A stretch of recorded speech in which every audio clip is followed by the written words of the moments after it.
After the assassination attempt on Donald Trump, people around the country are becoming more aware about the potential dangers you can encounter.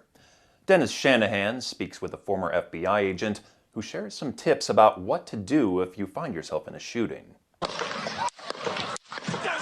When watching the video of the assassination attempt on former President Trump, there's a lot we can learn by looking at the crowd. Some immediately duck for cover, some crouch, some stand and look around, and some appear to be frozen in place. Really, you see exactly what I would expect to see. You see people that haven't even contemplated that something like this could happen. Glenn Norling is a retired FBI agent, executive director of the Active Shooter Prevention Project, and a business owner. TBR Consulting, train, be ready, with basically the purpose of continuing that mission that I got to do in the FBI. That mission involves equipping people with knowledge that can save their lives in an active shooter situation.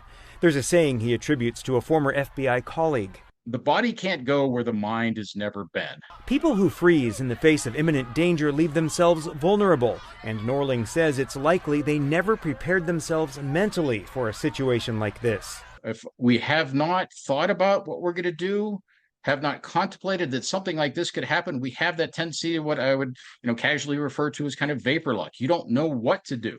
He says your first and best option is always to get out of the threat area if you can. Contemplate your escape route in advance when you're in a crowded place. You don't want to sit there for 30 seconds and try and make the perfect decision, because then it's going to be too late. You're much better off making a quick decision.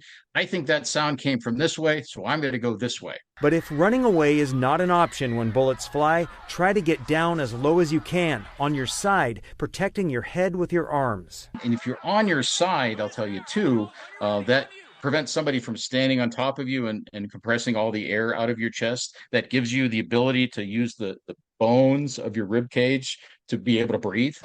Essentially, as soon as you see something, you've got to do something to save yourself, and that's the mindset you really need to have. I'm not going to wait for the police or law enforcement to come and save me. I'm going to do everything in my power to save myself and get home at the end of the day. When the cavalry shows up later, great, but I'm doing it myself. I'm saving myself. That's a huge thing to empower the mind for people.